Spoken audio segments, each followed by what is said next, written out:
연아야 앞으로 나와. 이렇게. 네, 우리 앞으로 와서 우리가 앞에 앉을수록 은혜를 더 세게 받을 줄 믿습니다. 네, 우리 그러면 예배 시작하기 전에 우리 좌우 옆에 있는 우리 지체들 향해서 반갑다고 인사하시겠습니다. 반갑습니다. 네, 우리 오늘 예배 시작할 텐데요. 우리가 참 마음이 어려운 가운데 있어서도 또 좀 분주한 일상 가운데서도 우리의 영혼이 또 우리의 마음이 하나님만 바라기를 소망하면서 우리 같이 내 영혼아 찬양 부르시겠습니다.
안에서 평안하길 소망합니다. 자, 우리 이제 이 눈에 아무 증거 아니 배워더라는 우리 찬송가 같이 부르실 텐데요. 정말 우리 눈에 하나님의 일하심이 보이지 않더라도 우리가 언제나 하나님을 정말 전적으로 신뢰하면서 나아가는 우리 공동체가 됐으면 합니다. 우리 이 눈에 아무 증거 아니 배워도 같이 찬양하시겠습니다.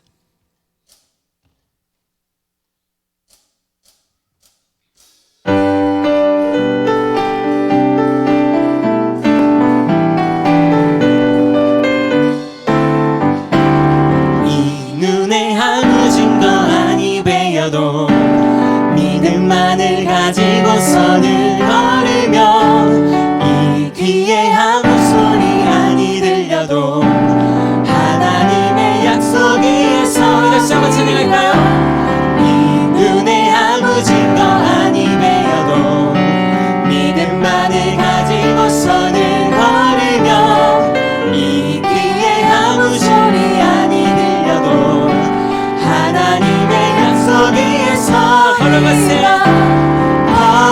걸어가세 믿음 위에 서서 나가세 의심 버리고 걸어가세 믿음 위에 서서 은나그에 아무 증거 이절로 찬양합시다.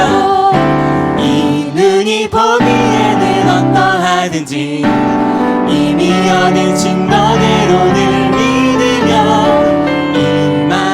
의심 없이 살아갈 때에 우리 소원 주 안에 우리 다시 한번 2절로 찬양합니다.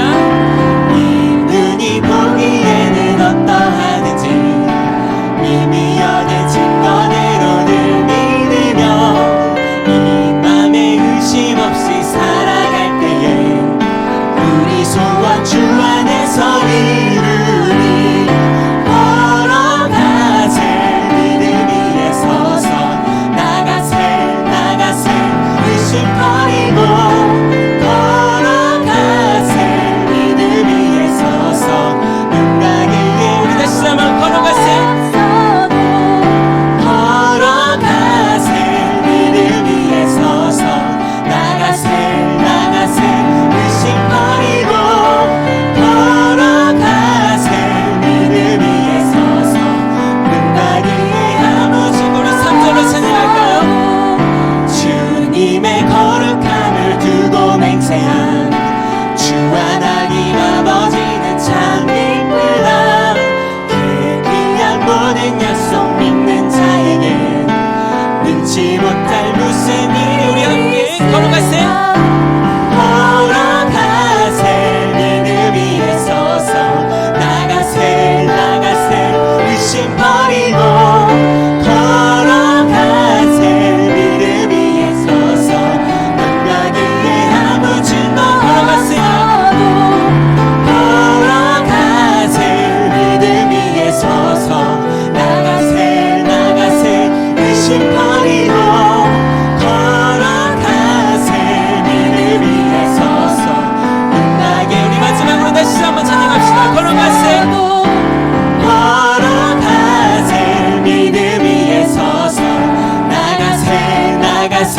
의심 버리고 걸어가세 믿음 위에 서서 눈가기에 아무 증거 없어도 눈가기에 아무 증거 없어도 눈가기에 아무 증거 없어도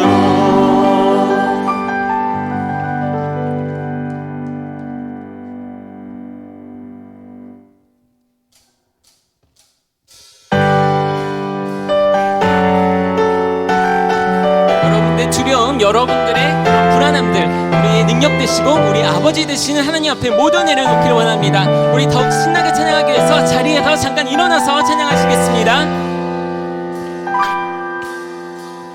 마음속에 근심 있는 사람 주 예수 앞에 아뢰어라. 슬픈 마음 있을 때에라도 주 예수께 나면 깊은 한숨 쉴 때 주 예수 앞에 달래어라. 은밀한 죄 내게 있더라도 주 예수께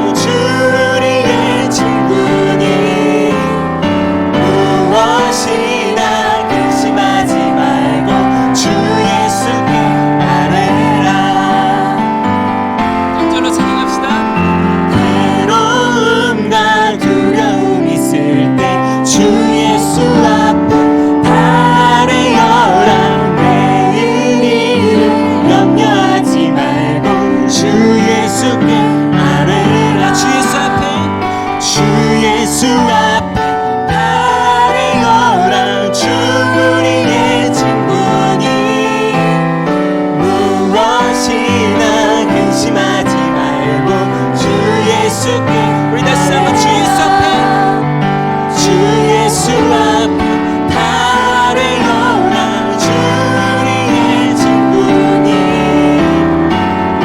무엇이나 근심하지 말고 주 예수께 아뢰라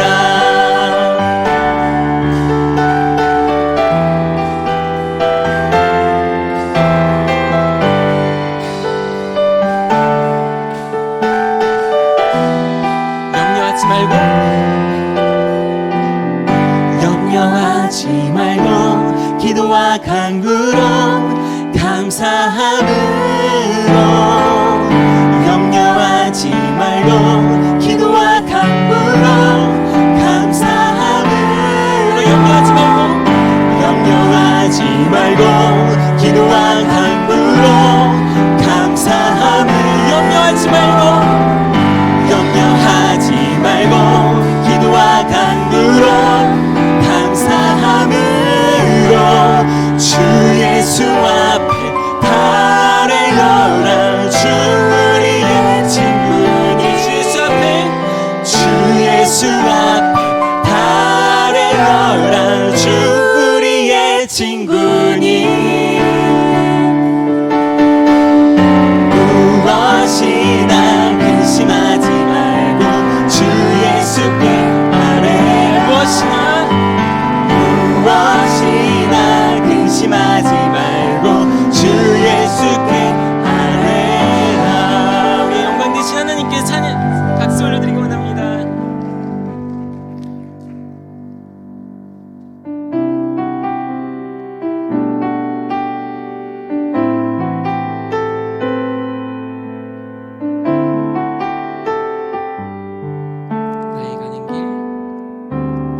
나의 가는 길 주님 인도하시네 그는 보이지 않아도 날 위해 일하시네 주 나의 인도자 항상 함께 하시네 사랑과 힘 베푸시며 인도하시네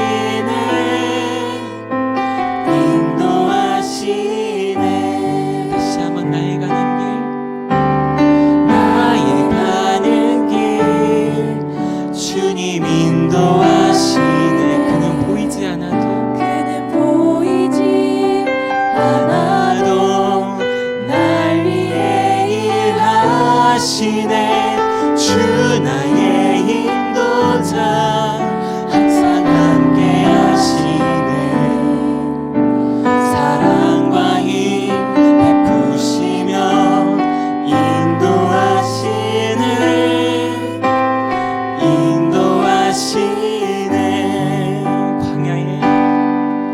광야에 길을 만드시고 날 인도해 사막에 강 만드시고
우리 이 시간 기도하실 때에 우리가 광야와 같은 이 믿음의 여정을 걸어갈 때에 우리에게 두려움, 우리에게 불안함, 불평, 불만 그 모든 것들을 다 내려놓고 주님을 온전히 신뢰함으로 나아가게 해달라고, 그 담대함을 잃지 않게 해달라고 우리 이 시간 함께 간절히 기도하며 나아가겠습니다. 기도합니다.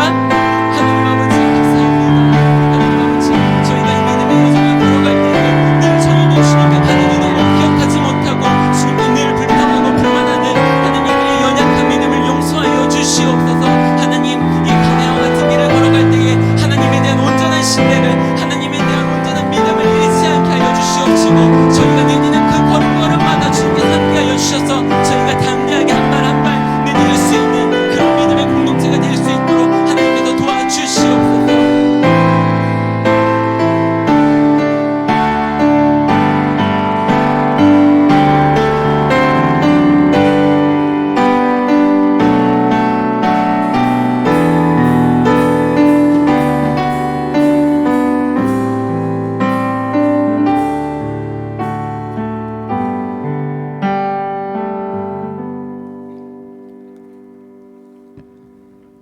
사랑의 하나님 감사합니다. 이렇게 우리 카리스가 함께 모여서 하나님을 알게 하시고 예배와 찬양 드릴 수 있음을 감사드립니다. 한 주간 많은 죄를 지었습니다. 말씀대로 살아가지 않았고 남과 비교하고 비방하며 세상과 구별되는 삶을 살지 못했습니다. 이미 많은 것을 주셨는데 감사하지 못하고 불평하는 나의 탐욕과 욕심을 이 예배를 통해 회개합니다. 주변에 마음적으로 육체적으로 힘들어 예배 자리에 나오기 힘든 지체들이 있습니다. 그들을 기억하셔서 다 함께 나와 예배드릴 수 있기를 소망합니다. 오늘 말씀 전해주시는 목사님께 힘과 능력을 주셔서 말씀 듣는 우리가 하나님께 순종하며 한 주간 세상 속에 살아가면서 하나님만 의지하며 두려움 앞에 담대한 마음을 가질 수 있도록 허락해 주세요. 예수님 이름으로 기도드렸습니다. 아멘.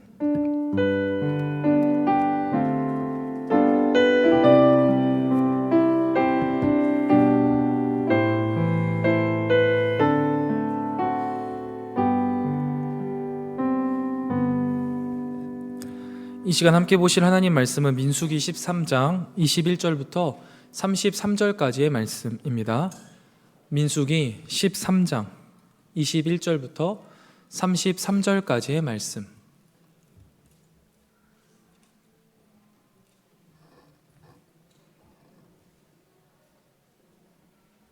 다 찾으신 줄로 알고 저와 여러분이 한 절씩 교독하며 마지막 절은 함께 읽도록 하겠습니다.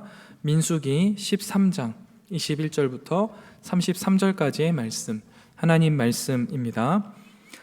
이에 그들이 올라가서 땅을 정탐하되 신 광야에서부터 하맛 어귀 르홉에 이르렀고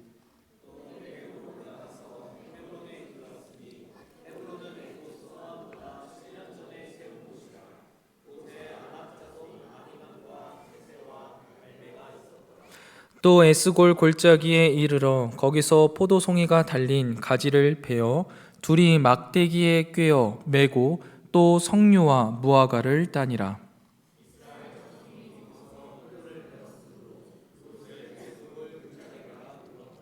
(40일) 동안 땅을 정탐하기를 마치고 돌아와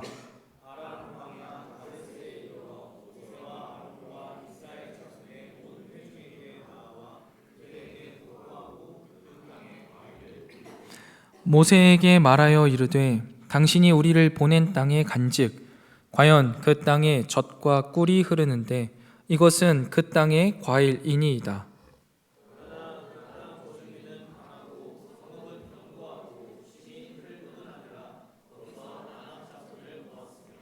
아말렉인은 남방 땅에 거주하고 헤딘과 여부스인과 아모리인은 산지에 거주하고 가나안인은 해변과 요단가에 거주하더이다.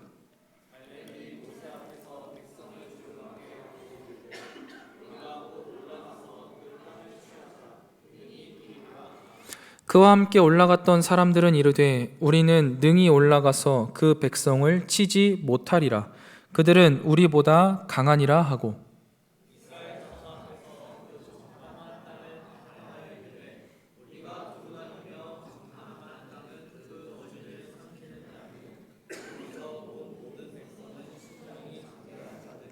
함께 읽겠습니다.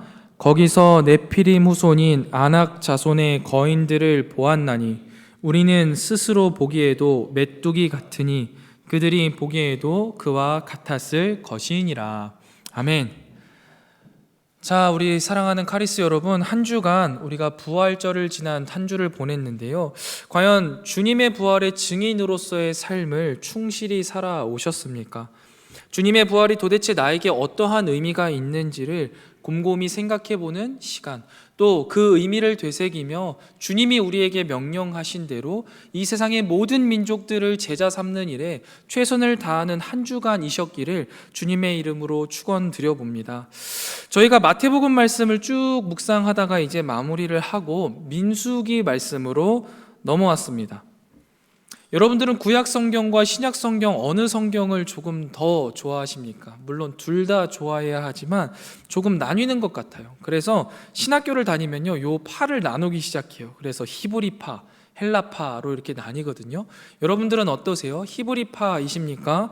헬라파이십니까? 저는 개인적으로 히브리파예요. 그래서 구약 성경을 읽으면 조금 더 재미있고 좀 즐겁게 읽을 수 있는 것 같아요. 물론 그렇다고 해서 헬라파 유대인들을 정죄하지는 않습니다.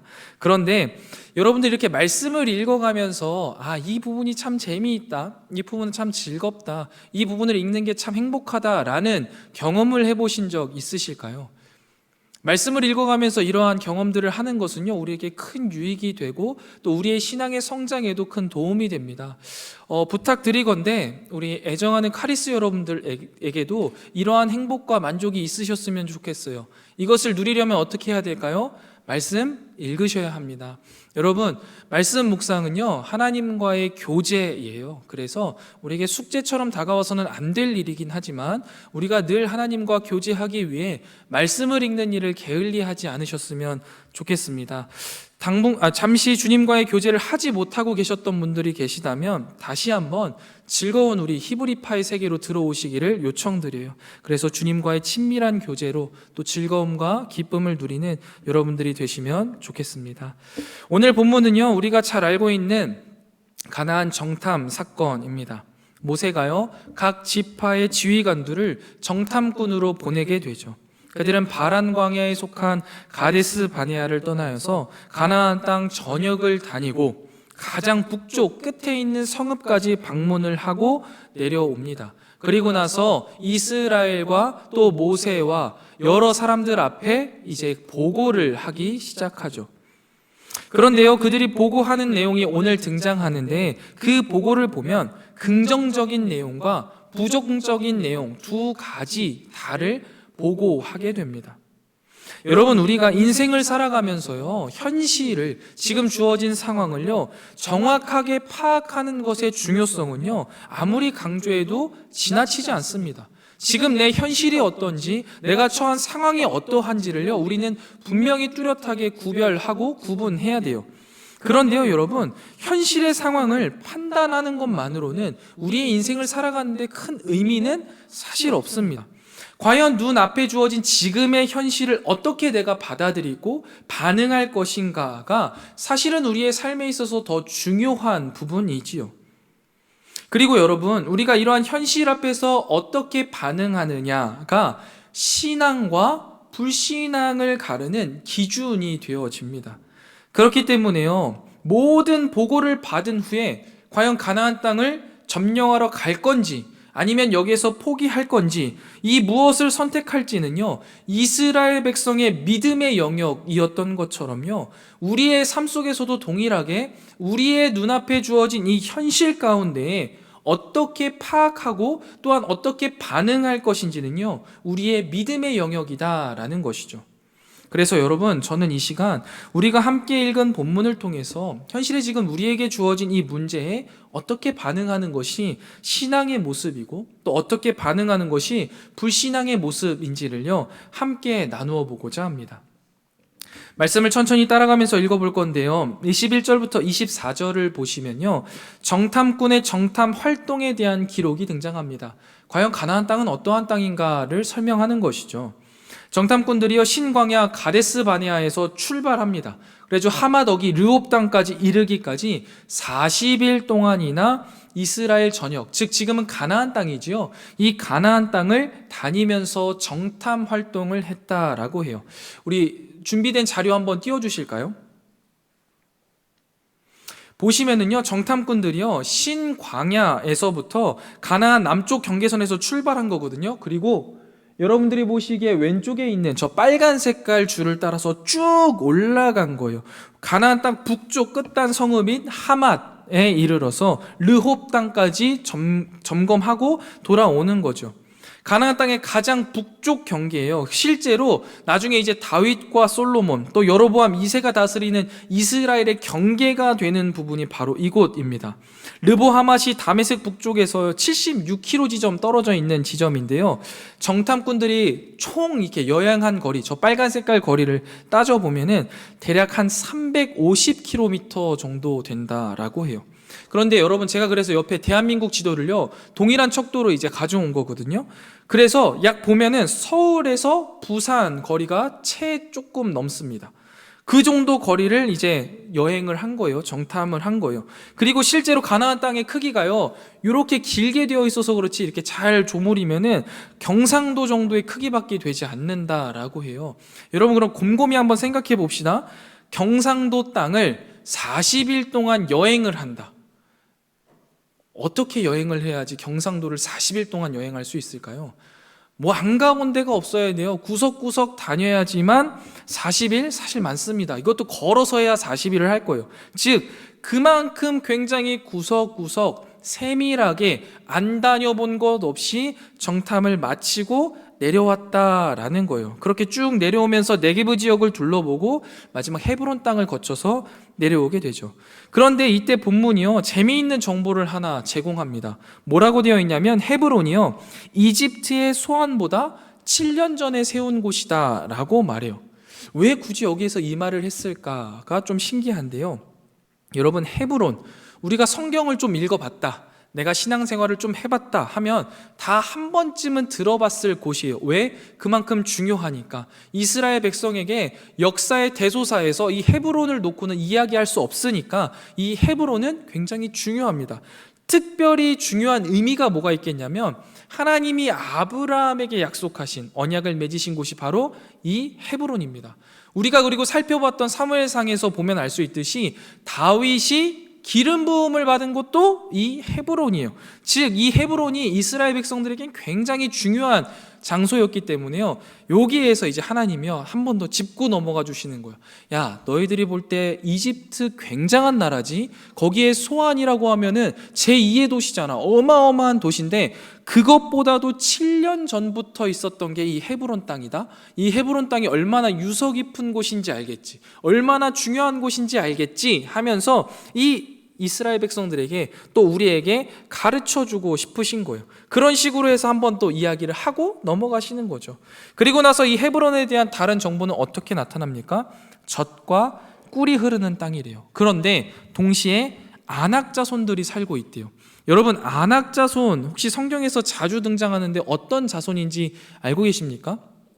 제가 별명이 잘 없거든요. 저는 뭐 별명으로 불려본 적이 거의 없는데, 신대원에 가서 이제 신대원 동기들끼리 이제 저희를 부르는, 저하고 이제 같은 방을 쓰던 사람들을 부르는 별명이요, 바로 이 아낙자손이었어요.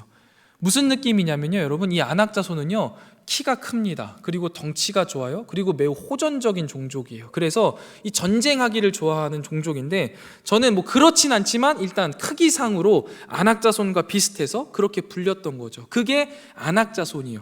그러니까 이 유대인들이 바라볼 때, 이스라엘 사람들이 바라볼 때, 야, 저거는 점령하기가 쉽지 않겠다라는 생각이 팍 들게 되는 거예요. 헤브론 땅이 너무 좋고 젖과 꿀이 흐르지만 그곳에는 아낙자손이 있구나, 이런 생각이 드는 거죠. 그런데요, 여러분, 이 아낙자손을 지나서 내려오면서 그들이 가져온 여러 증거들을 보면은요, 여러분, 우리가 성경을 잘 읽어봐야 되는데 이 포도송이를 옮겨왔거든요. 헤브론에서 따서 포도송이를 가지고 내려오는데 어떻게 가지고 내려오냐면요, 두 사람이 막대기에 꽂아서 어깨에 짊어지고 포도를 가지고 내려왔대요. 여러분, 포도나무를 뽑아서 갖고 온 겁니까? 아니거든요. 포도인데 포도를 어깨에 지고 올 정도로 무거웠다는 거예요. 여러분, 샤인머스켓 아무리 커봤자 손으로 이렇게 하나로 덥석 들잖아요. 근데 이 당시 여기에 포도는 얼마나 했는지 모르겠어요. 아마 사람 얼굴만 하지 않았나 싶어요. 그래서 그렇게 비옥한 곳에서 가지고 내려옵니다. 그래서 그걸 증거물로 가지고 있고, 이후에 25절부터 33절까지 쭉 보고를 하기 시작하는 거예요. 왜냐하면 모세가 사실 정탐꾼들을 보낼 때 뭐라고 말하냐면, 그들이 사는 땅, 즉 가나안 땅이 좋은지 나쁜지 한번 탐지해봐라 하고 보냈기 때문에 좋은 점과 나쁜 점을 이야기하게 됩니다. 25절부터 27절까지 그들이 보고를 하는데요, 가장 먼저 보고한 것은 가나안 땅에 대한 긍정적인 내용이에요. 과연 그 땅이 젖과 꿀이 흐르는 땅입니다 라고 이야기를 하는 거죠. 젖과 꿀이 흐른다 라는 말은 뭐냐면 목축업이 굉장히 잘 된다, 그리고 농업이 굉장히 잘 된다라는 땅이에요. 아주 비옥한 땅이라는 거죠. 그러한 증거로 아까 등에 지고 왔던 포도송이도 보여주고 무화과도 보여주고 석류도 보여주는 거예요. 아우, 너무 좋은 땅이라는 거예요. 그런데 28절에 보면요, 그러나 라고 이야기하면서 앞에 설명했던 그 한두 문장을요 완전히 상쇄할 만큼의 부정적인 말들을 막 보고하기 시작해요. 이 땅이 비록 젖과 꿀이 흐르는 땅이라고 할지라도 그 땅은 요새와 같이 견고하다. 그 땅을 지키는 이들은 거인 종족을 비롯한 여러 종족들이 이미 자리를 잡고 철저하게 지키고 있다. 불가능하다라고 이야기하는 거예요. 이렇게 보고를 마무리 짓습니다. 여러분, 이 긍정적인 모습들과 부정적인 모습들 둘 다 이스라엘 백성들에게 주어진 현실의 상황이에요. 주어진 현실이라는 거예요. 그러면 이제 이 현실의 상황을 어떻게 해석하고 받아들이고 반응할 것인가가 이제 이스라엘 백성들에게 남은 믿음의 영역인 것이죠. 그런데 이미 그들은 반응을 했습니다. 28절부터 29절에 부정적인 보고를 이제 들었잖아요. 그리고 나서요, 이미 이스라엘 진영 안에는요 굉장한 동요가 일어났던 것 같아요. 그런 부정적인 소리를 딱 들으니까 이제 웅성웅성거리기 시작하는 거죠. 왜냐하면 우리가 어떻게 그렇게 알 수 있냐면 30절 말씀에 보면 갈렙이요 이제 등장하는데, 등장하기 이전에 어떻게 합니까? 회중을요 조용히 시키고 나와서 이야기를 합니다. 갈렙이요 바로 나와서 이야기할 수 없을 정도로 이미 웅성웅성거리고 이 두려움에 휩싸여 버린 거예요. 그래서 조용하게 하고 나와서 말을 합니다. 근데 갈렙이 말하고 나서도요 우리가 볼 수 있듯이 14장 초반부를 보면요 이 이스라엘 백성들은 부르짖어 울기 시작합니다. 근데 그 울음이요 그냥 잠깐 울고 끝나는 게 아니라 밤새도록 통곡했다라고 해요. 갈렙이 이렇게 우리가 점령해야 된다라고 이야기하고 나서 그 이야기를 듣고 나서 통곡하는 거예요. 근데 밤새도록. 그러면서요 우는 것에서 끝이지 않아요. 모세와 아론, 갈렙 이 모든 사람들을요 싸그리 싸잡아가지고 원망하기 시작합니다. 차라리 애굽에서 종놈으로 살았으면 좋았을 텐데, 아니면 광야에서 그냥 죽어버렸으면 차라리 낫겠다.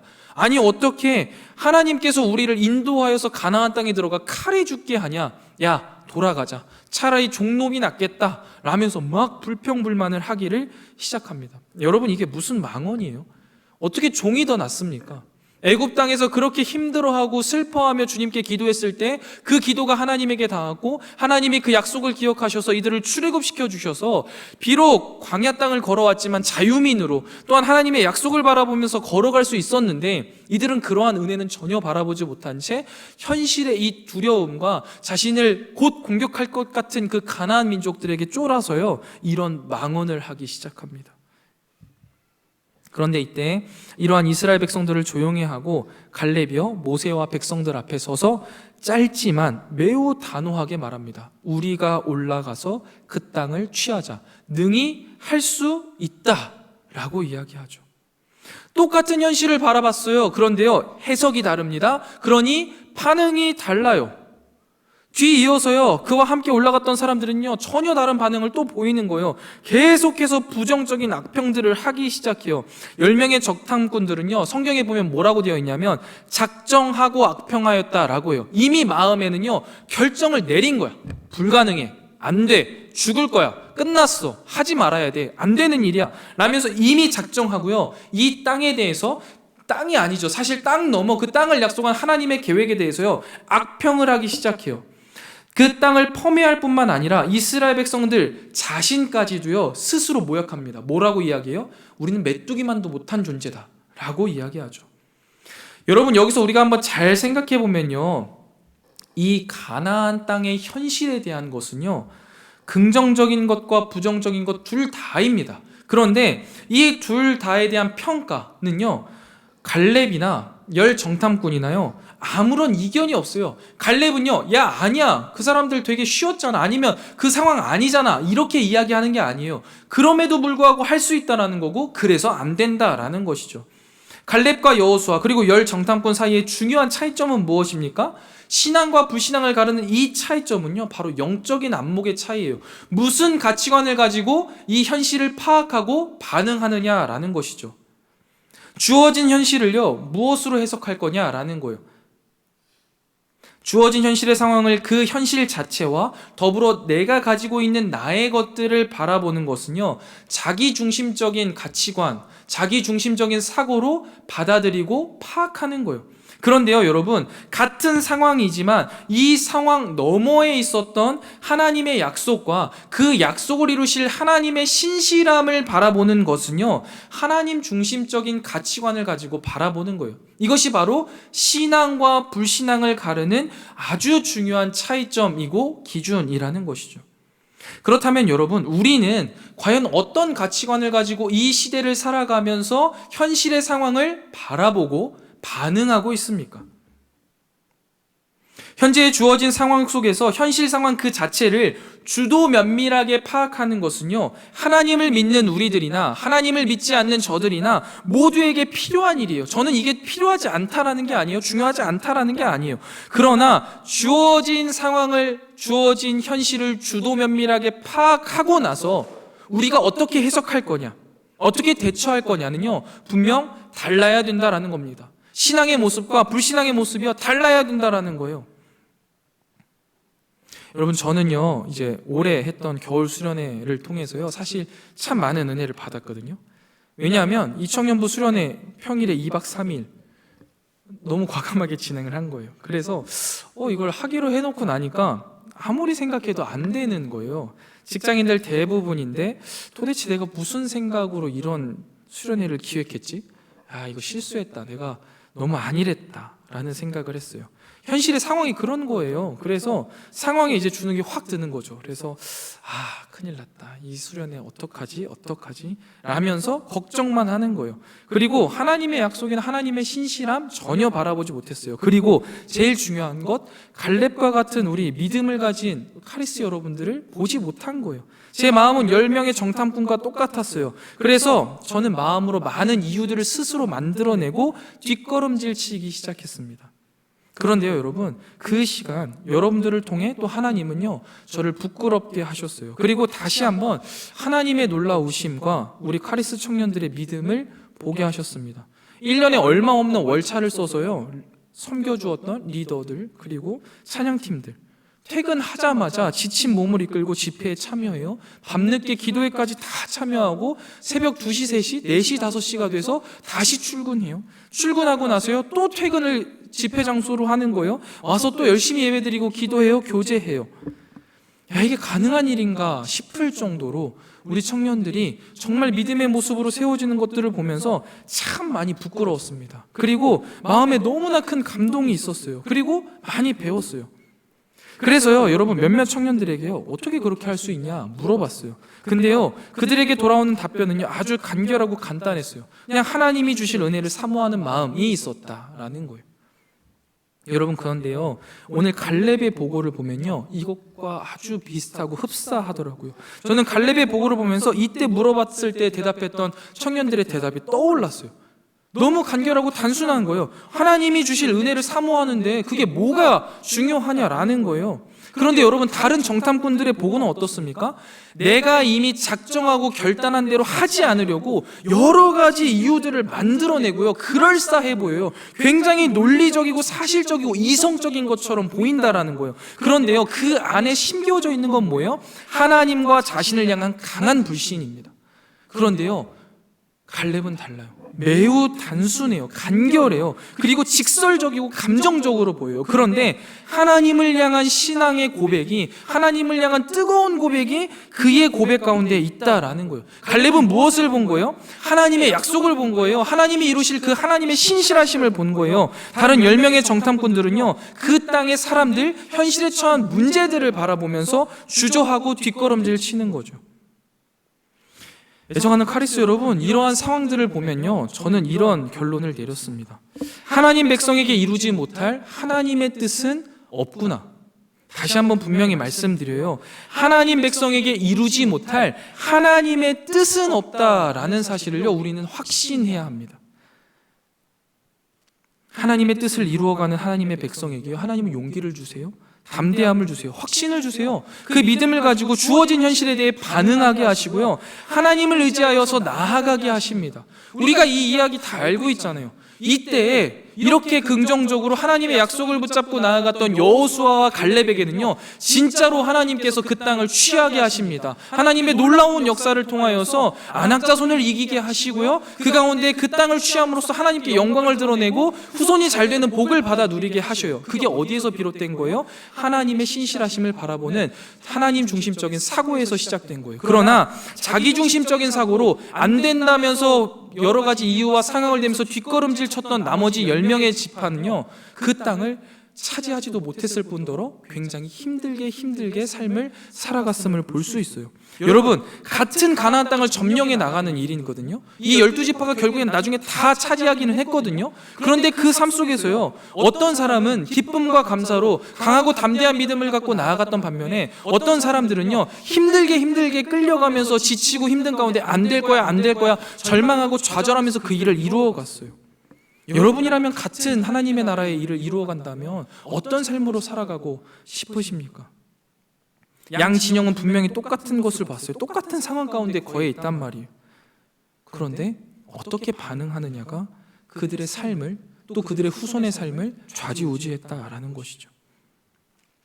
여러분, 근데 10명의 정탐꾼을 보면은요, 처음에 이 땅을 보고할 때 어떻게 보고해요? 비옥한 땅이라고, 젖과 꿀이 흐르는 땅이라고 보고해요. 그리고 과일까지도 그 증거로 제시해요. 그런데 자신들의 마음이 뒷걸음질 치기 시작하니까요, 그 다음에는요, 그 사람들의 강함, 그 성읍의 강함을요, 더 강조해서 보고하기 시작합니다. 거기다가 자신들은 작정하고 안 가려고 하는데 갈렙이 가자라면서 믿음의 고백을 내던지니까요, 이것을 막기 위해서 무슨 일을 벌이냐면 심지어 왜곡된 증거들을 제시하기 시작합니다. 앞서는 분명 그 땅이 젖과 꿀이 흐르는 비옥한 땅이라고 했습니다. 그런데 후반부에 보면 뭐라고 이야기해요? 거주민을 삼키는 땅이다 라고 말을 바꾸기 시작합니다. 거주민을 삼키는 땅이 아니에요. 거주민을 비옥하고 풍요롭게 하는 땅인데 이렇게 거짓말을 하는 거예요. 그리고 말들을 보면요, 헤브론에서만 아낙 자손, 그리고 아낙 자손 중에 몇 명이 이제 거인들이었던 건데, 그렇게 봤으면서 가나안 땅에 거주하는 모든 백성이 다 장대한 것처럼, 다 호전적이고 전투를 잘하는 것처럼 과장합니다. 스스로를 메뚜기에게 비하하면서 전쟁 거부의 명분을 끊임없이 쌓아 나가고 있는 거예요. 이렇게 그들의 눈에는요, 천하보다 더 크신 창조주 하나님은 보이지 않는 거예요. 불임에서 이삭을 태어나게 하신 언약의 하나님은요, 도저히 생각나지 않는 거예요. 그들을 애굽에서 이끌어내셨던, 그래서 그 수많은 이집트의 병거들을 다 수장시키셨던 능력의 하나님은요, 전혀 보이지 않는 거예요. 그런데 갈렙의 눈에는 그 신실하신 하나님이 보였던 것이죠. 그래서 그는 승리를 확신하고 올라가서 그 땅을 취하자라고 말할 수 있었던 겁니다.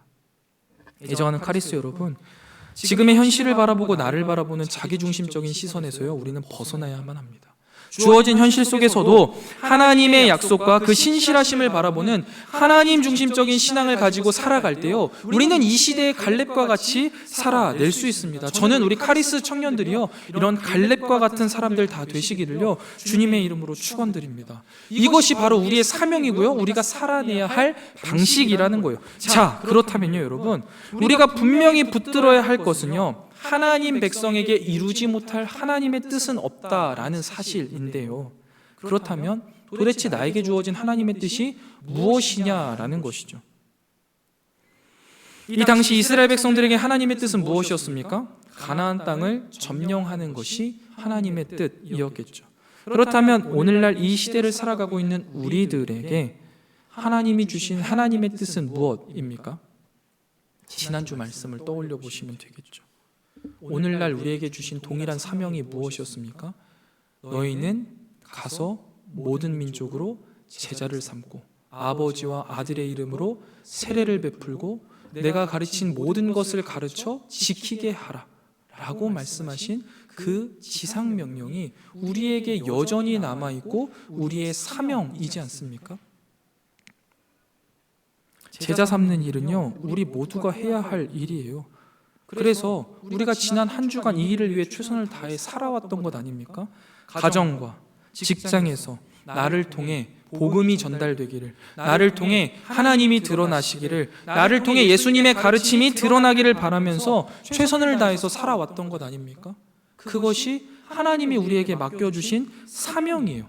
그런데요, 여러분, 저는 이 사명을 우리가 놓치지 않고 살아야 된다라고 당연히 확신하거든요. 그런데 이런 이야기들을 할 때요, 꼭 이야기하는 다른 이야기를 하는 사람들이 있어요. 현실의 문제를 이야기하는 거죠. 그래서 복음 전파는 더 이상 이제 끝났다 이야기하는 사람들, 한국교회는 이미 다 끝났다, 위기다 이야기하는 사람들이 있어요. 저는요, 답답해요.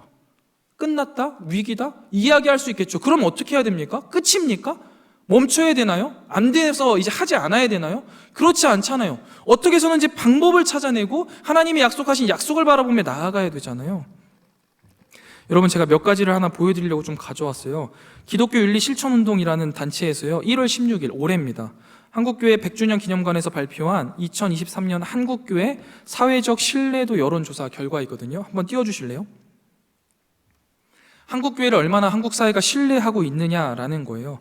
한국교회 전반에 대한 신뢰도에 따르면요, 긍정 21%, 부정 74%예요.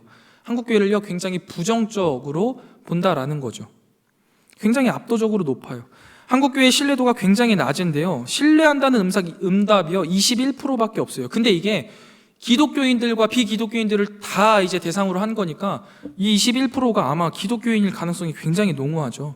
한국교회를 신뢰하지 않는다라는 응답이 70%예요. 국민 중 5명 중 1명만 한국교회를 신뢰하는 거예요.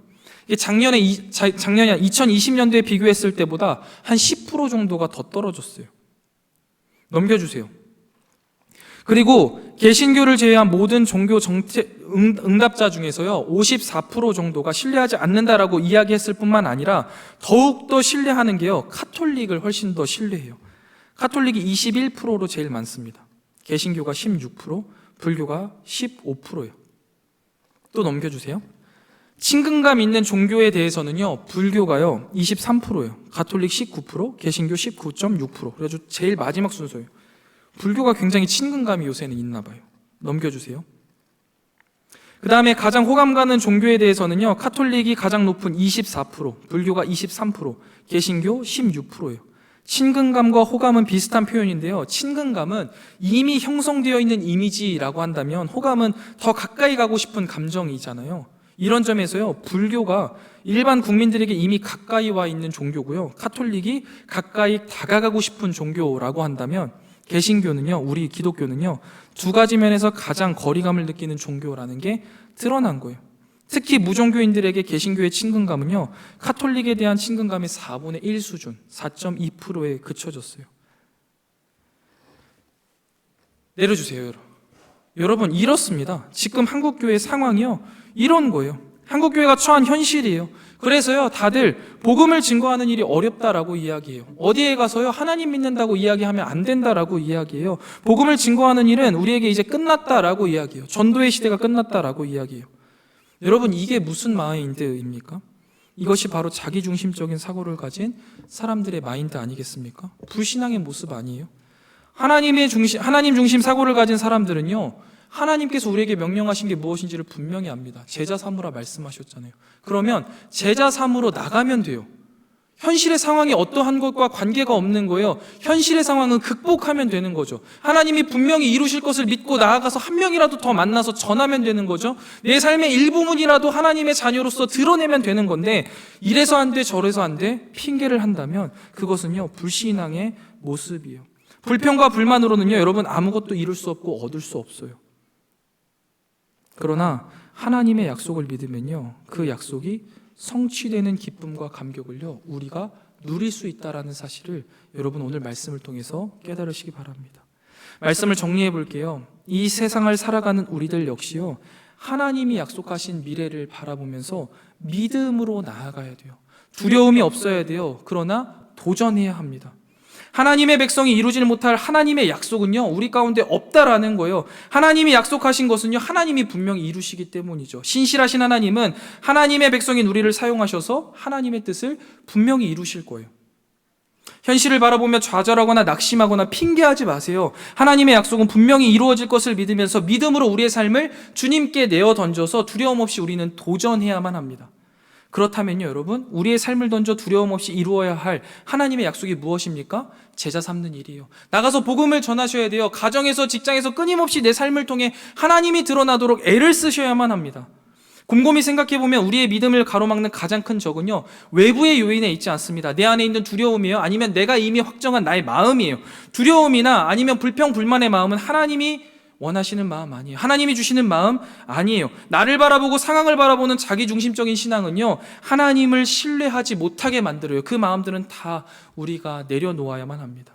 성경은 우리에게 분명히 말하죠. 하나님이 우리에게 주시는 것은 두려워하는 마음이 아니요, 능력이요, 사랑이요, 근신하는 마음이다 라고 분명히 말씀하시잖아요. 두려워하는 마음이 우리 가운데 있으면 안 돼요. 불평, 불만하는 마음은 우리에게 주신 마음이 아니에요. 주신 건 뭐예요? 능력이에요. 하실 수 있게 하나님이 하신다라는 거예요. 하나님의 사랑을 주신다는 거예요. 그리고 근신하게 하신다라는 거예요.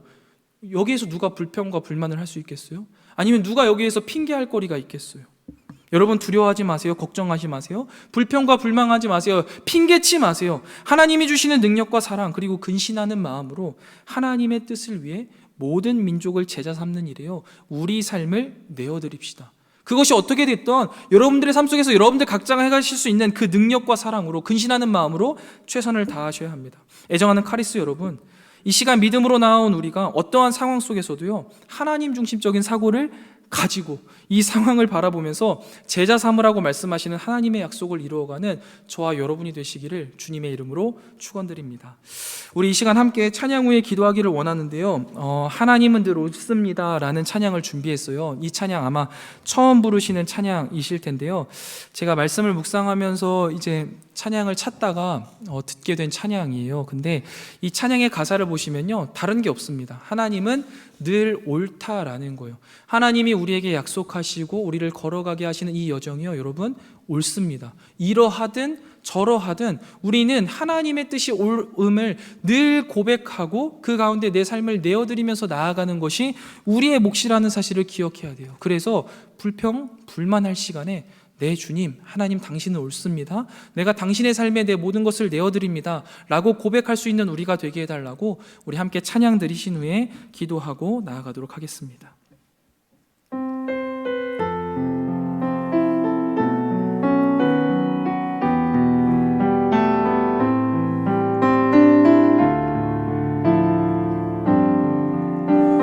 하나님은 늘 옳습니다. 하나님은 늘 옳습니다. 이러하든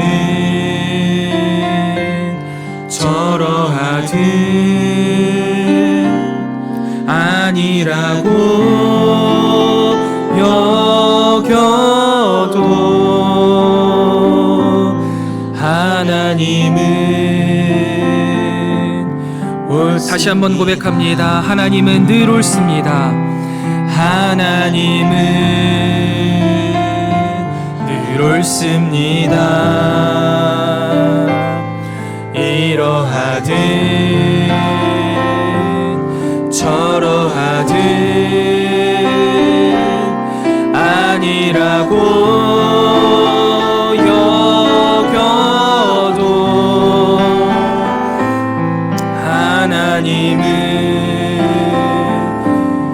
옳습니다. 내 맘속에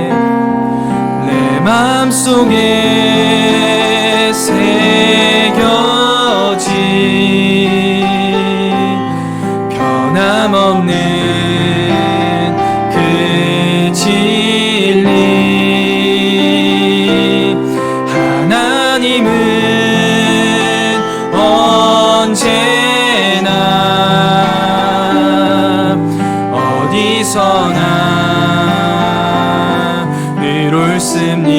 그러하지 않아도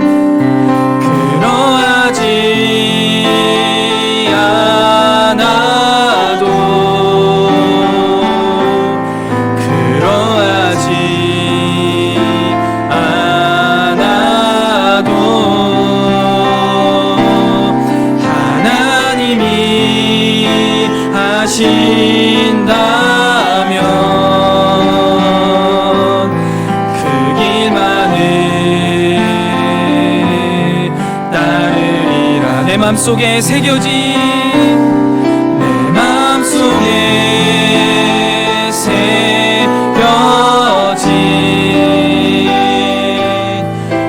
변함없는 그 진리 하나님은 언제나 어디서나 의롭습니다. 그러하지 않아도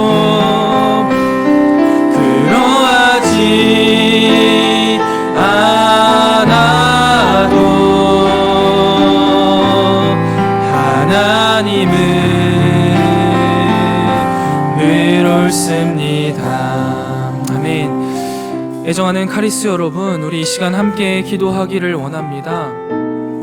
오늘 주어진 현실 속에서 우리도 동일하게 모든 현실을 바라보고 판단하지만 우리는 그 판단 너머에 있는 하나님이 우리에게 약속하신 그 약속을 바라보는 신실한 하나님을 바라보는 하나님 중심적인 사고를 가지고 있어야만 합니다.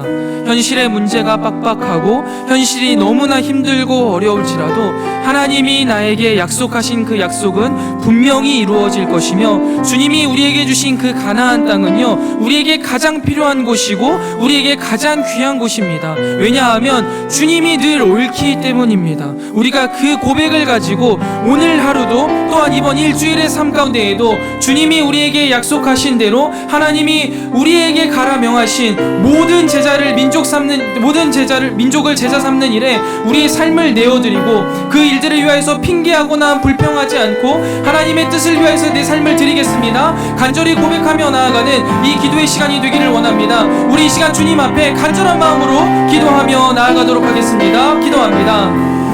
하나님 아버지, 우리에게 오늘도 귀한 말씀을 주시고 그 말씀대로 살아갈 힘과 용기를 더하여 주시니 감사합니다.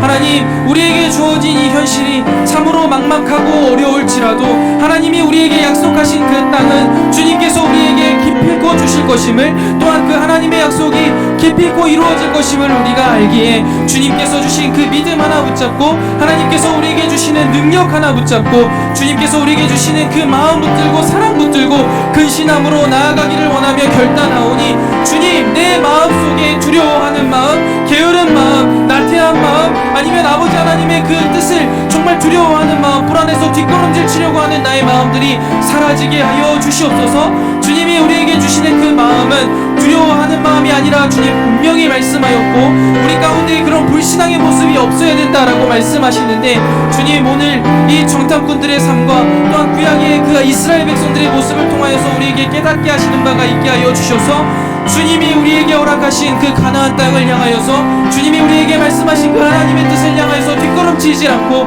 믿음으로 담대히 나아가 그 땅을 점령하고 그 가운데 하나님의 크신 은혜와 능력을 경험하는 갈렙과 같은 자들로 우리 사랑하는 카리스들을 붙들어 주시옵소서.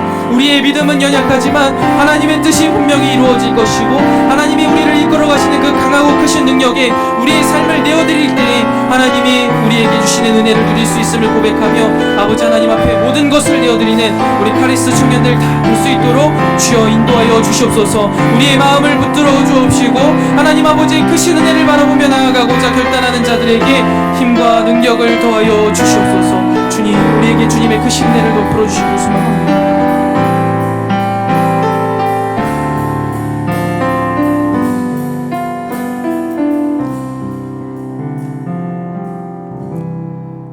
오늘도 우리에게 여전히 말씀하시고 하나님의 계획을 알려주시고 주님의 뜻 가운데 헌신하라 초대하시는 하나님 참 감사합니다.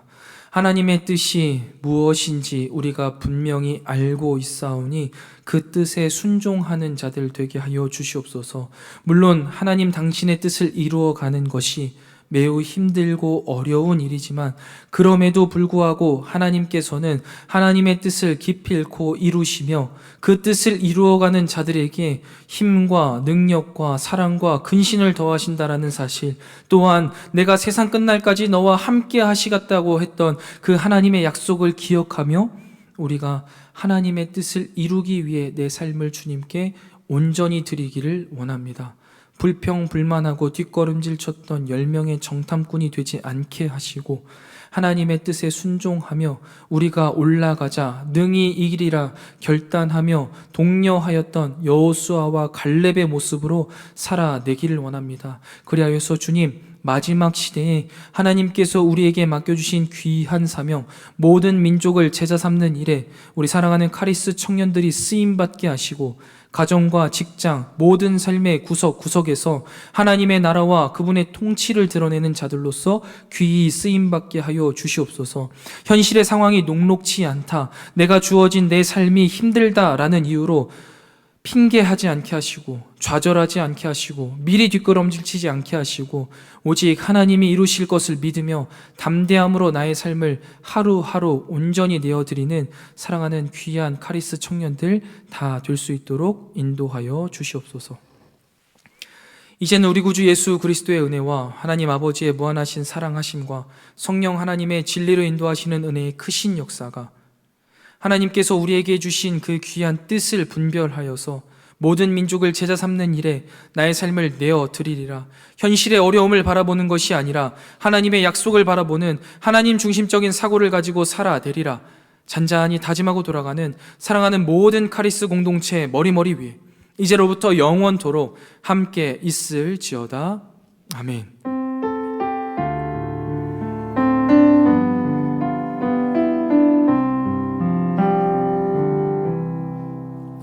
예배 마쳤습니다. 감사합니다. 우리 바로 광고 진행하도록 하겠습니다. 안녕하세요. 저희 어제 봄 소풍 은혜 가운데 잘 마쳤습니다. 다음에도 많은 분들 참여하셔서 재밌는 교제 나누시길 바랍니다. 저희 그 리더 교육생을 모집하는데요. 그 조건은 누구나 조건 없으니까 많이 고민되실 텐데 리더 교육을 통해 하나님 안에서 공동체를 더 사랑하는 그런 복된 시간 누리시기를 바랍니다. 저희 또 그 찬양팀도 모집하니까 관심 있으신 분들은 셀장이나 아니면 찬양팀 리더한테 연락해 주시기를 바랍니다. 저희 선교 헌금 관련해서 김은지 청년이 나와서 광고해 주시겠습니다.